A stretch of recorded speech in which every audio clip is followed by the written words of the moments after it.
Remind me again, what's that date that we're all waiting for? Where's my camera? March 4th, 2025. Daredevil's coming back.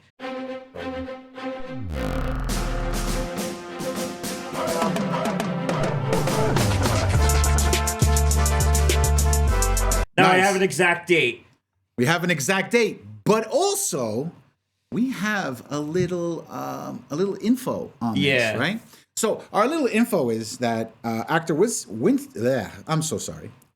Bethel, who plays Bullseye in the original Daredevil series, has come out and said that this series takes place 5 years after the original series from Netflix, which to me, I think is a great idea because one, it shows that the actors, they've grown because, it was more than 5 years ago where Netflix canceled. 6 years, technically. Yeah, okay, so there you go, 6 years. Now, keep in mind, Charlie Cox is over the age of 40, right? I believe so. I would need to double check that. Okay, so let's just say everyone's 6 years older than what they were during the filming of Daredevil season 3. So the question is, they're going to look older. I'm pretty sure they're not going to move as fast as they used to. And the storyline progresses kind of, because if you think about it, 3 years after the original series, they could just say anything has happened in those 5 years. And then all of a sudden, we can have, Charlie Cox as Daredevil dating She-Hulk. Or we can have Karen Page pregnant with Foggy's kid. Who knows? Anything could have happened in those 5 years, right? So, Pancakes. There's one thing that I've been scouring the internet and I found about this. A certain theory, I think. A certain theory, yes, correct. Now, this certain theory states that all these guys did the math and everything like that, and they're claiming that if you go by the timelines, and if it's 5 years after the original series, they're saying that Daredevil happens before Endgame. We're talking the original Netflix show or the new show that's coming? The original Netflix show is way before Infinity War and Endgame. Correct. Or at least it's at the end of Endgame. So the question lies now. Well, it's leading into Infinity War at the time. Something to that extent, yes. Right. So now the question is, did he get snapped? I don't think so, because if you go back to Echo in the flashback sequence when good point. Yes. When they fight each other, I think that's during the time where he's probably one of the only heroes in town defending the streets. And that's when Echo is on the rise with Kingpin. So I don't think this series takes place before Endgame. We'll probably get flashbacks in the time period between when season 3 ended and the new series started. And if you remember, at the end of Echo, we have the Flash that he's getting ideas of running for mayor, and then in the previews of the trailer, he shows those inspirations. I still think it takes place in the present day. And if you remember Kingpin returning in Hawkeye, that's post-Endgame. Correct. Yes, you're right. I didn't think of that. Good point. Which leads into Echo, the spinoff there. That's post-Endgame with Kingpin, and then he has his aspirations to running away. I think everything's going to be post-Endgame, but we're going to have flashbacks to the time period between 2018, where we're assuming where season 3 was taking place. But even the timeline of the Netflix series is brought into question, because there was times where it's not canon, now it's canon again. But now we have everything that's canon, though. Thank God, yeah.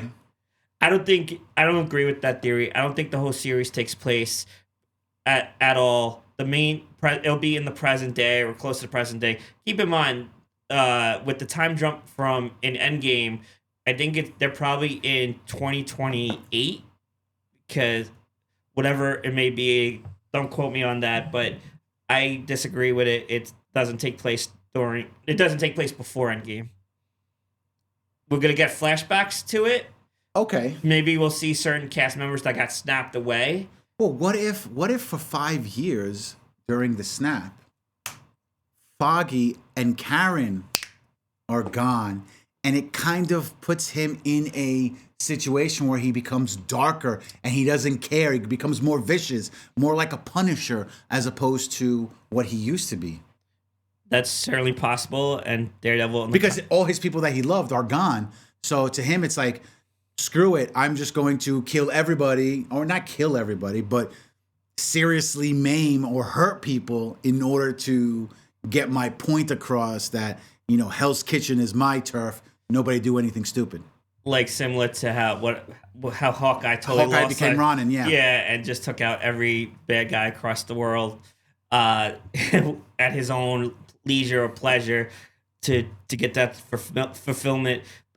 That's certainly possible. I don't know if they're going to hint that they snapped away. Maybe enough stuff has been put out since Endgame about who got snapped away, who came back. We certainly see it in the shows. We saw it in the last Spider-Man movie. Right. The victims of the snap. So who knows? But I think we're definitely going to get a visual of what happened during that period that, that Matt Murdock as Daredevil had to step up. Okay. I got another question for you. Does this series take place before or after She-Hulk? Ooh. That's I mean, guys, we're just theorizing right now, so we may be right, we may be wrong, but we'll soon find out. March is only 4 months away. Maybe. I don't know about this one. Difficult, right? I didn't even think of it because he's going back to form how he was in the original Netflix series, and his character was more lighthearted and not as brewing as his appearance in She-Hulk. He had the different costume with the gold mask, but that's straight from the comics. Maybe it's right after or during it. Maybe. Ooh, I would like it to be during. That would be cool because then they could bring back Jennifer Walters. Yes, they could bring back Jennifer Walters and just to show up and say, "Hey, here I am. Let's have another booty call." You know what I'm saying? I don't know how much they're gonna walk the comedy line. I think it's gonna be pretty dark. I mean, I'm sure there'll be lighthearted moments because Marvel likes to put in the comedy.